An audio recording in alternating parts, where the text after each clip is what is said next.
Vanmorgen wil ek 'n bietjie hê dat ons sal kyk na die skrifgeleerdes se reaksie op die boodskap van Jesus. En jy kan saam met my kan oorgaan asseblief.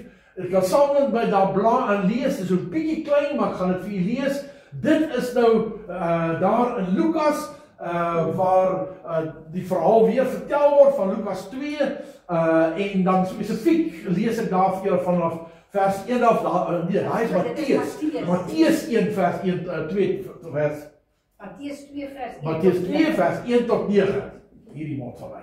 Ok, daar staan, Jesus is in Bethlehem in Juda gebore, tydens die regering van koning Herodes. Na Jesus se geboorte het daar sterrekykers uit die ooste, onthou ons het verlede week ook daaroor gepraat dat die persepsie wat mense het van die 3 wyse manne is nie regtig Bybels nie. Die Bybel sê nie sterrekykers uit die ooste. Daar's van die Bybels wat wel sê wyse manne, maar dit sê nie 3 nie. Na Jesus se geboorte het daar sterrekykers uit die ooste in Jerusalem aangekom en gevra: "Waar is hy wat as koning van die Jode gebore is? Ons het sy ster sien opkom en ons het gekom om aan hom hulde te bewys."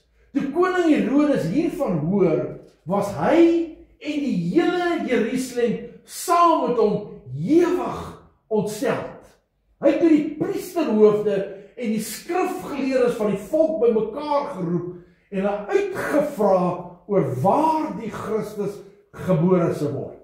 Hulle het hom geantwoord: "In Bethlehem in Judea, want so is dit deur 'n profeet geskrywe," en dit staan in Micha 5 vers 2. Gaan blaai net aan. Jy Bethlehem, gebied van Juda, jy is beslis nie die kleinste onder die leiers van Juda nie. In jou sal 'n leier voorkom wat vir my volk Israel 'n herder sal wees. Daarna het Herodes die sterrekykers in die geheim ontbied en noukeurig by hulle vasgestel wanneer die ster verskyn het. Hy het hulle na Bethlehem toe gestuur met die woorde: "Gaan doen noukeurig ondersoek na die kindjie. En as jy hom kry, laat my weet, sodat ek ook aan hom hulde kan gaan bewys." Nadat hulle die koning aangehoor het, het hulle vertrek en kyk, die ster wat hulle sien opkom het hulle gelei tot dit gaan staan het bo die plek waar die kindjie is. Wil jy net 'n slide teruggaan asseblief, Gabi? Net teruggaan. Daar is hy. Jy sal sien, daar in die middel sê, toe koning Herodes hiervan hoor, was hy en die hele Jerusalem saam met hom ewig ontsteld. Hy het toe die priesterhoofde en die skrifgeleerdes van die volk bymekaar geroep en hulle uitgevra oor waar die Christus gebore sou word. Nou die Bybel sê, let baie mooi op, die Bybel sê Herodes en die hele Jerusalem. Nou, as ons kyk na die Bybelse tye, weet ons, soos wat die Bybel ook dikwels ook net praat van 5000 manne wat gevoed was, sluit dit eintlik vroue en kinders in. Nee. En so ook wanneer die Bybel praat van die hele Jerusalem, dan is dit eintlik die hoofde, die leiers, die regeerders, wat die volk verteenwoordig. So as hy sê die hele Jerusalem, dan bedoel hy eintlik die leiers wat rondom Herodes was. Met ander woorde, die Bybel sê toe Herodes en die leiers, en wie is die leiers? Die volgende versie sê wie is die leiers? Die priesterhoofde en die skrifgeleerdes. Die manne wat in beheer was, die manne wat die leiding geneem het in Jerusalem, en Jerusalem is altyd verteenwoordigend van die tempel. So met ander woorde, Herodes en die hele Jerusalem, insluitend die priesterhoofde en die skrifgeleerdes, was ontsteld. Waaroor is hulle ontsteld? Oor 'n babatjie wat gebore is in 'n krib. En dis die hartseer, dat die skrifgeleerdes en die priesterhoofde, wat eintlik die manne was wat onmiddellik geweet het waaroor dit gaan. Want die volgende vers sê dit, toe Herodes vir hulle uitvra oor waar die Christus gebore word, het hulle hom talig geantwoord. Hulle het nie eers gaan navraag doen nie, hulle het nie eers gaan Bybelstudie gaan doen nie, hulle het nie gou eers gaan kyk wat sê die komputer nie, hulle het nie eers verander gevra wat dalk meer weet as hulle nie. Die Bybel sê, hulle het dadelik geantwoord. Hulle het geweet waaroor dit gaan. Hulle het kennis gehad van wat besig is om te gebeur. Die priesterhoofde en die skrifgeleerdes was ontstel toe hulle hoor van hierdie kind en hulle, ten spyte van hulle ontsteltenis, het hulle onmiddellik geweet om te sê in Bethlehem. In Bethlehem. Want hulle het die Bybel geken. Hulle het die skrif geken. So eintlik moes hulle nie ontsteld gewees het nie. Hulle moes opgewonde geraak het. Hulle moes bly gewees het. Hulle moes begin jubel en juig, soos wat die herders dit gedoen het, soos wat Maria dit gedoen het, soos wat Simeon en Anna dit gedoen het, soos wat Elisabeth en Sagaria dit gedoen het, wat almal toe hulle hoor van hierdie kindjie, hulle God verheerlik en groot gemaak. Maar die priesters en die skrifgeleerdes raak ontstel. Hoe is dit moontlik? Hoe is dit moontlik dat die kerkleiers, hoe is dit moontlik dat die skrifgeleerdes ontsteld raak? 'n ander woord wat die Bybel in party vertalings gebruik, is hulle het ontstig geraak. Hulle het hulle binneste woedend geword. Hulle was omgekrap in hulle binneste. Hulle harte het begin bons van ontsteltenis. En iemand in die week sê vir my baie waarde. Sê die wêreld gee nie om as jy oor God praat nie. Want vir die wêreld het God verskillende betekenisse. Maar die oomblik wanneer jy Jesus se naam noem, dan wil jy jou in die tronk stop. Is dit nie vandag so nie? En dit is presies wat daar gebeur. Solank jy met die skrifgeleerdes en die priesterhoofde praat oor die wet en oor die Torah en oor hoe om godsdienste te beoefen en hoe om altare aan die brand te steek en hoe om offers te doen en solank jy met hulle praat oor hoe ver jy op 'n Sondag mag stap en wat jy op 'n Sondag mag doen en nie mag doen nie en wat jy moet doen wanneer jou kalf in die put is, dan was hulle vol smaas. Maar die oomblik toe dit gaan oor die kind in die krib, toe is hulle ontstel.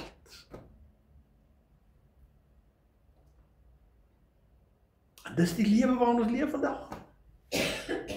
Mense is jou vriende, maar moet net nie oor jou verhouding met Jesus praat nie. Mense is jou familie, jy kan saam met hulle kuier en saam met hulle braai, maar moet net nie by die braai Jesus se naam noem nie.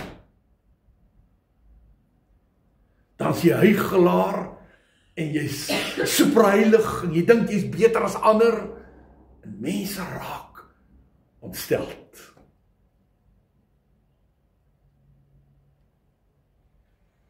Broer en sussie, dis nie die hartseer. Ek kan nog verstaan as dit mense is wat nie alles verstaan nie. Ek kan dit nog verstaan as dit mense is wat lauwarm is. Maar die skrifgeleerdes, die priesterhoofde, die leiers wat Jerusalem verteenwoordig, raak ontstel. Is omgekrap, is ongelukkig. En kyk wat gebeur. Gaan daai volgende slide toe. Hulle sê dan, en jy Bethlehem gebied van Juda, hulle haal die vers presies aan, die gaan 2. Jy is beslis nie die geringste onder die leiers van Juda nie. Uit jou sal 'n leier voortkom wat vir my volk Israel 'n herder sal wees. En toe Herodes dit hoor. Hoekom? Hoekom raak hy ontstel toe hy dit hoor? Want dit gaan oor sy status. Want skielik is daar nou iemand anders wat leier geword. Daai versie sê, iemand anders gaan die herder word.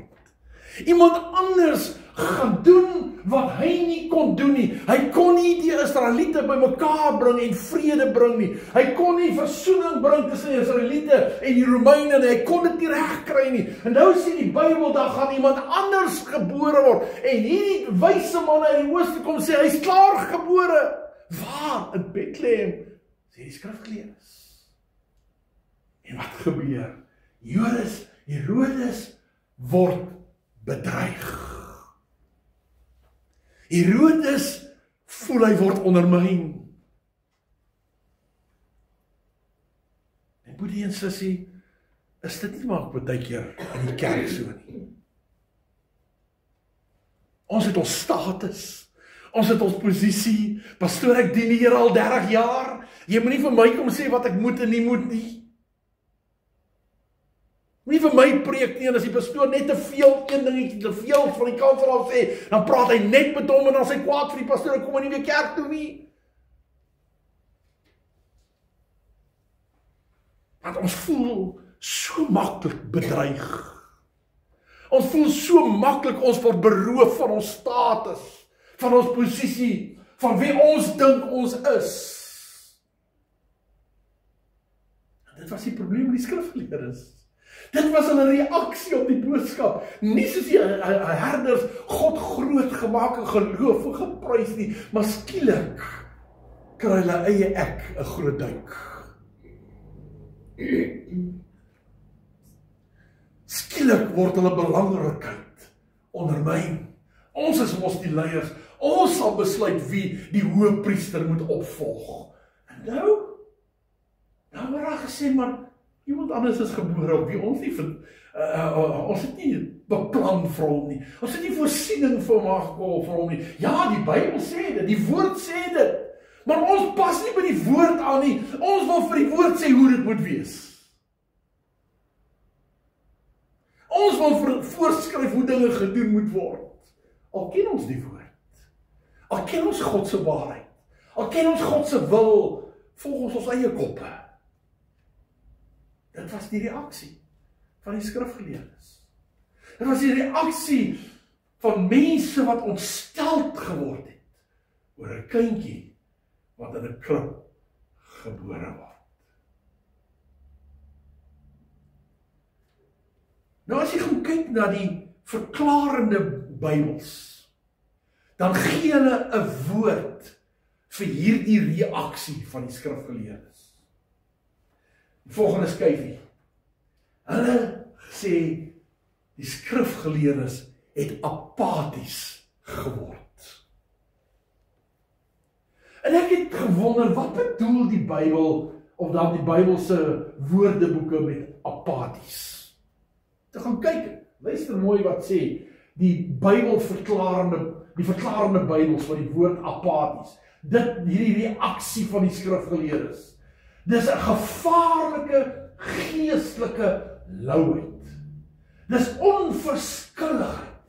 Dis selfvoldaanheid of 'n verharding van die hart, gekenmerk deur 'n gebrek aan ywer vir God, wat dikwels voortspruit uit selfgenoegsaamheid. Jo. Dis 'n verskriklike reaksie wat hierdie skrifgeleerdes het. Hierdie skrifgeleerdes reageer omdat hulle eintlik geestelik koud geword het. En dan sien ons nie vandag in die kerk nie. Mense hou nie meer Kersfees oor Christus wat gebore is nie. Mense hou Kersfees om party te hou. Mense hou Kersfees om 'n lang vakansie te kry. Mense hou Kersfees sodat die kinders bietjie uit die skool uit kan bly. Dis die redes vir Kersfees. En as jy kyk na al hierdie Kersfees movies, dan gaan alles oor dieselfde storie. Kersfees gaan oor twee jong mense wat mekaar vind en wil trou, en dan skielik dan kom daar 'n derde persoon in en dan val alles uit mekaar uit en dan's Kersfees ook daarmee. Dis die persepsie persepsie van Kersfees. Of ander mense se persepsie van Kersfees is, as jy onder deur wat loop? Wat doen hulle dit? As jy onder deur 'n middeltou loop, dan kry jy skielik liefde. Gister jy 'n persoon gehaat, dan loop jy onder die middeltou deur, net jy hom skielik lief. Dis die persepsie van die wêreld van Kersfees. En die hartseer is, dis baie keer geestelike kerkleiers wat geestelik koud geword het. Mense vir wie godsdienst tradisie geword het.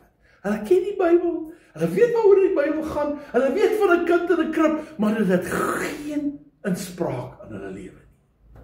Hulle is geestelik koud. As Kersfees verby is, lê die speelgoed in die kas, en die mooi maak goed word in die kas weggeberg en die boom word weggegooi. En ons gaan aan met ons lewe. Die kind in die krib, geen effek. Apaties. Hierdie geestelike leiers het onverskillig geraak. Hoeveel mense vandag raak onverskillig?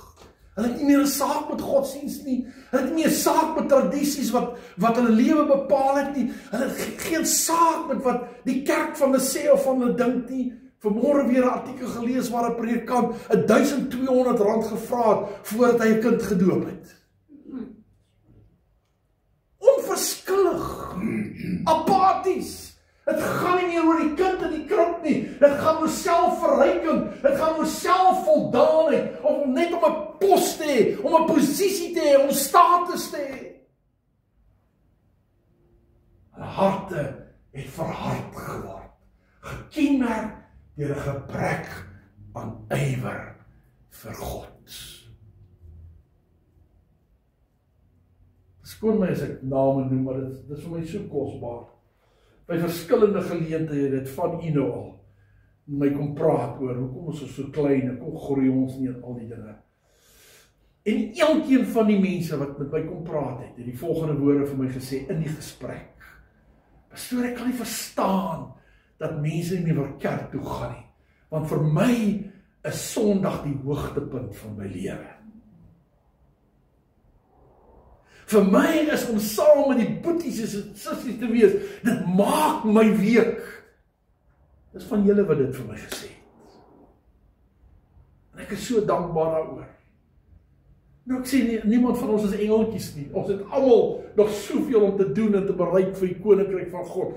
Maar ek sien 'n ywer in die harte om die Here te dien. Hierdie skrifgeleerdes het daai ywer verloor. Hulle tempeldiens het tradisie geword, gewoonte geword. En mag ons samekoms, al is ons hoe klein, nooit maar net tradisie wees nie. Mag dit nooit maar net nog 'n vorm wees van ietsie wat ek maar moet doen, omdat ander dit vir my verwag nie. Maar mag ons hier by mekaar kom, omdat dit die hoogtepunt van my lewe is.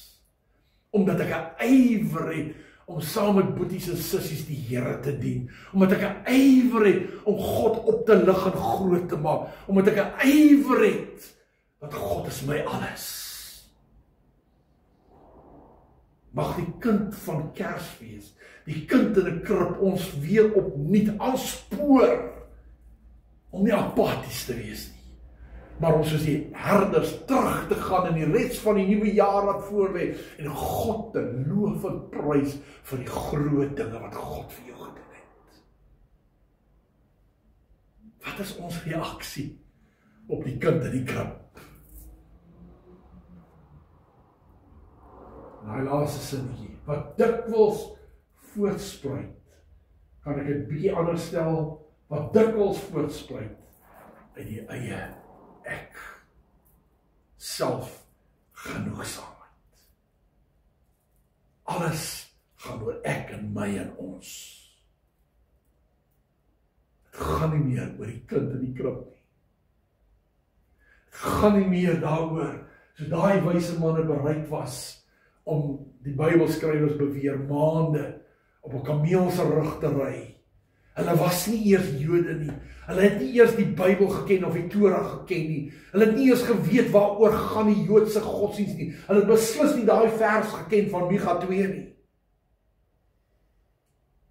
Maar hulle was bereid om met ywer op te offer.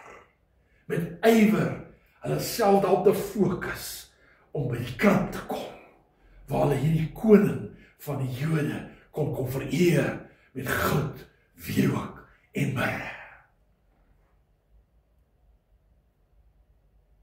Terwyl die skrifgeleerdes by Jesus was, die skrif geken het, presies geweet het waaroor dit gegaan, maar was so vol van homself, dat toe dit gebeur, toe raak hulle ontsteld.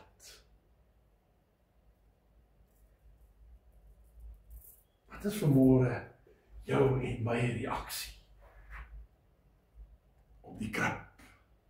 Wat is jou en my reaksie vanmôre op die seentjie binne in die krib? Is ons vanmôre skrifgeleerdes of is ons wyse manne? Is ons vanmôre Herodese wie se posisie in gedrang is? Of is ons vanmôre herders bereid is om te gaan kyk wat besig is om te gebeur, en dan terugstap en nie kan stop bly nie, maar loop en vertel en jubel en juig oor die groot dinge wat hulle gesien en gehoor het. Hoe reageer jy en ek vanmôre op die seun in die krib? Ek wil afsluit vanmôre. Wat sê Jesus wanneer hy met Johannes op die eiland Patmos praat? Kom Jesus daar in Openbaring, ek kry dit nie, die kan jy aangaan, ek kry dit nou nie by my nie, maar gaan net aan, ek het nou so ver myself uitgepraat. Daar is hy, kom Jesus in Openbaring, dan openbaar hy homself aan Johannes daar op die eiland, en toe hy homself openbaar, toe slaan Johannes soos 'n dooie neer, aan die voete van Jesus, toe hy die heerlikheid van God sien. Toe begin Jesus met hom praat oor die 7 gemeentes, wat verteenwoordigend is van die kerk, van jou en my. En dan sê hy van een van die gemeentes, omdat jy lou is, nie warm of koud nie, gaan ek jou uit my mond uitspuug. Jy is of 'n skrifgeleerde, wat apaties, koud, lou, warm, ongenaakbaar, vol van jouself staan, en alles kritiseer, en moan, en kra, en groan, alles wat verkeerd is, of jy gaan wees, soos iemand wat warm is, gereed is, vol vuur is, vol ywer is, vir die werk van die Here. En ek weet nie of julle daai koppies ken nie, maar net ek op 'n stadium 2 sulke koppies gehad. Aan die linkerkant, as die koppie koud is, dan is hy swart met wit letters. Maar as jy warm koffie ingooi, dan begin hy verkleur. Ken jy daai koppies? Het julle dit al gesien? Totdat hy lyk soos die koppie aan die regterkant. Net die oortjie is nog swart, want hy word die laaste warm genoeg om te verander. Maar die koppie word wit, en die kleur van die letters verander. Hoekom? Omdat hy vol warm koffie is. 'n gemeente wat vol van die Heilige Gees is. 'n gemeente wat vol van die liefde van Jesus is. 'n gemeente wat hulle self gekruisig het, en wat toegelaat het dat Jesus gekroon word as die koning van hulle lewe, word volgemaak deur warm koffie, word volgemaak deur die vuur van die Heilige Gees. Dan is ons nie meer swart nie, dan is ons wit. Maar 'n gemeente wat apaties raak, 'n gemeente wat vol van hulle self raak, wat die Heilige Gees verloor in hulle lewe, word koud, en as hulle koud word hulle swart. Hoe lyk ons reaksie op die kind in die krib? Mag God ons help, dat ons 'n verskil sal maak in hierdie Kersfees. Daar by jou familie, daar by jou vriende, tussen jou bure. Jy hoef nie te gaan preek nie. Jy hoef nie 'n mooi vroom gesiggie te gaan opsit nie. Wees net vol van Jesus. Wees net vol van die Heilige Gees, sodat jou kleur kan verander. Word net vol van die hitte van God se liefde in jou lewe, van daardie kindjie wat in daai krib gebore is. Laat toe dat hy groot word in jou. Laat toe dat hy homself verheerlik in jou. Pas op om koud te word. Pas op om apaties te raak. Want dan raak jy opsteld in jou gees. As dinge nie werk soos jy wil hê dit moet werk. Kom ons buig ons hoofde.